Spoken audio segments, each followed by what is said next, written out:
Hey guys, welcome to Entertainment Talk Nation. This is Rob. This video, we're going to continue the Godzilla 30 for 30.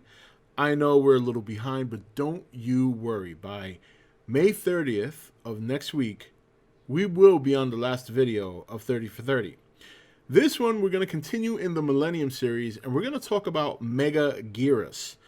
Now, most of my prior videos were all in docu format for the most part, and as we start leaning towards the end of the series, we're going to go to more of a vlog format, as monsters like Megaguirus and Orga, who we spoke about on the live stream, there's really not too much history on those monsters. There were one-off monsters that came in the Millennium series, and that's pretty much it. They don't have a rich history like a monster like Ghidorah or Rodan or Mothra.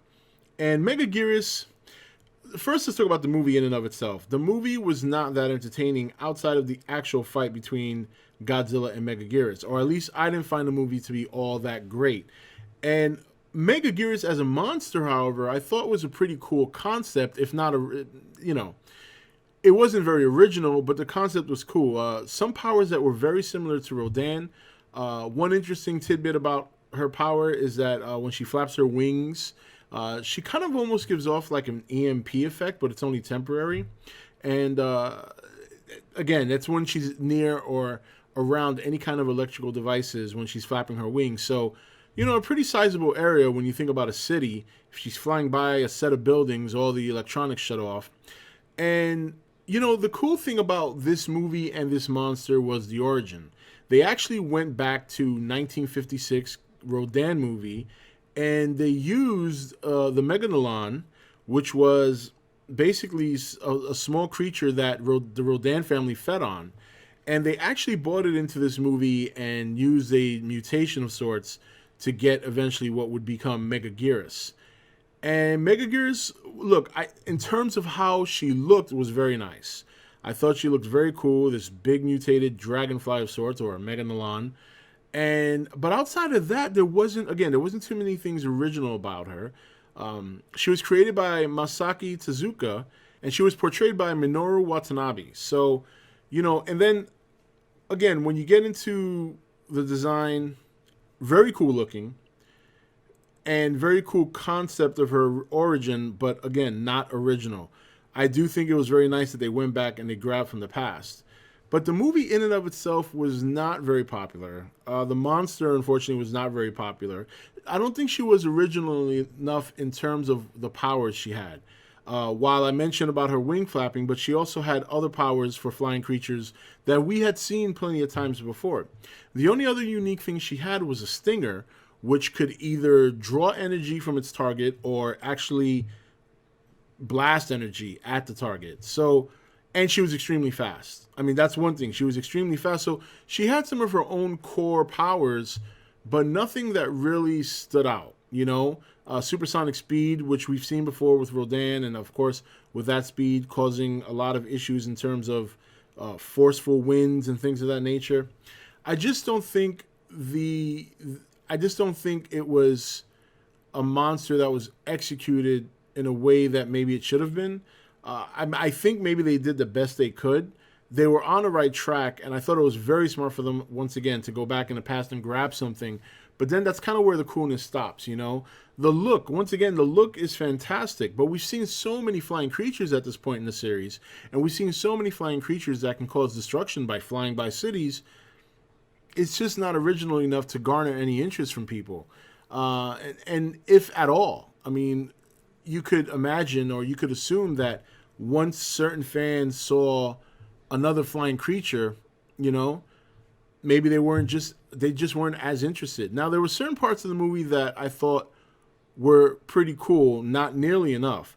But I do like, before we got Megaguirus, as we're drawing near to her eventual rise from the flood in Tokyo, there were some actually horror elements in there. And I remember the one scene where there was this guy who got killed off camera. You see the blood splatter.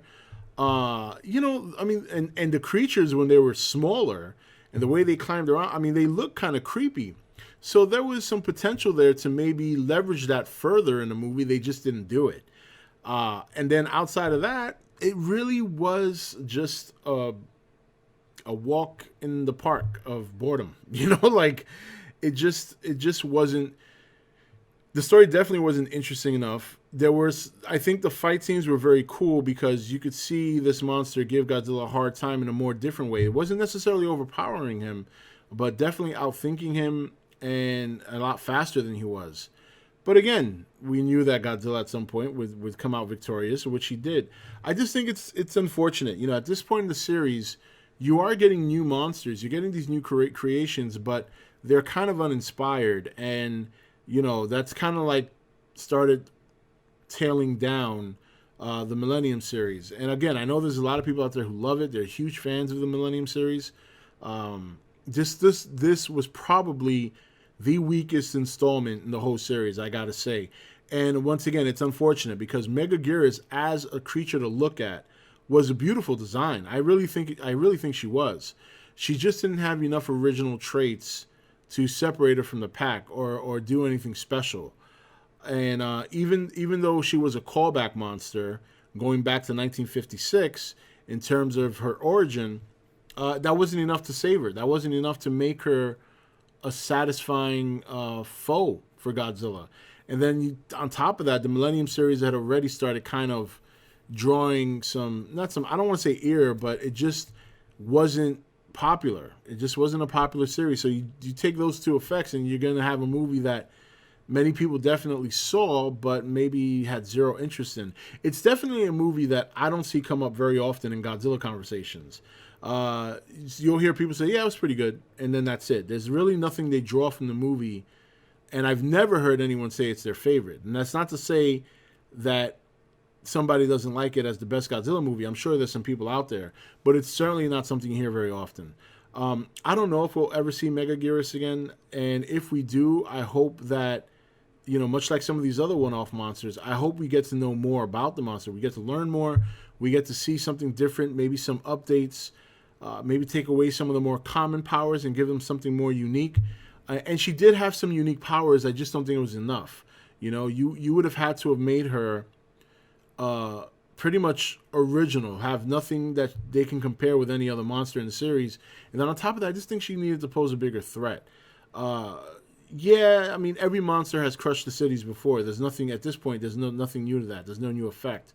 You know, when you consider a monster like Destroyer, we spoke a lot about in this series, you know, yeah, he could destroy a city, but we saw the kind of destruction that Destroyer could cause before he was even a full kaiju. And the Megalons, excuse me, yeah, they started off small too, of course, and then once they found the mutated one, she drew all their energy as they died. But I just don't think they just didn't have the same effect as Destroyer. You know, it just wasn't enough. Let's put it that way. It just wasn't enough. I think more could have been done, and you know, that's just the way it is. They're not all going to be hits. They're not all going to be fan favorites, and unfortunately, Megaguirus just kind of falls in that category.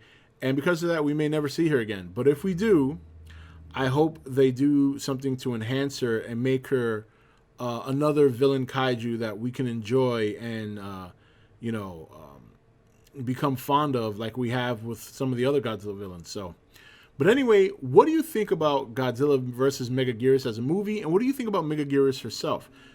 Do you like her? Is there anyone out there who considers her to be their favorite or considers the movie to be their favorite? I'd be interesting to see what you have to say in the comment section, your thoughts, and please definitely share them. If you're new here, please hit the subscribe button. I would appreciate that. Definitely like and share this video, especially if you know some Godzilla fans who kind of want to take in some Godzilla content while they wait one more week for their movie. And if you're already a subscriber, you know what to do. Hit the notification bell, leave a comment in the comment section, and we'll see you guys in the next one. We got quite a few that we'll do in the next couple of days. This Friday's live stream, don't forget, we are doing some Regal Cinema gift card giveaways worth $15. That's good enough for a movie ticket if there's a Regal Cinema near you, so don't forget to be there for the live stream. Starts at 9 p.m. And we're also going to do 3 more Godzilla 30 for 30 episodes as we draw closer to Godzilla King of the Monsters. Anyway, guys, that's it for this video. This is Rob signing off for ETN, where we don't do news, we just talk entertainment. Take it easy. Thank you for watching ETN. Click here to watch more content. Don't forget to leave a comment. Also, make sure you like and share this video. If you want to know when the next video is up, click the notification bell next to the subscribe button. And most of all, make sure to click that subscribe button for regular content.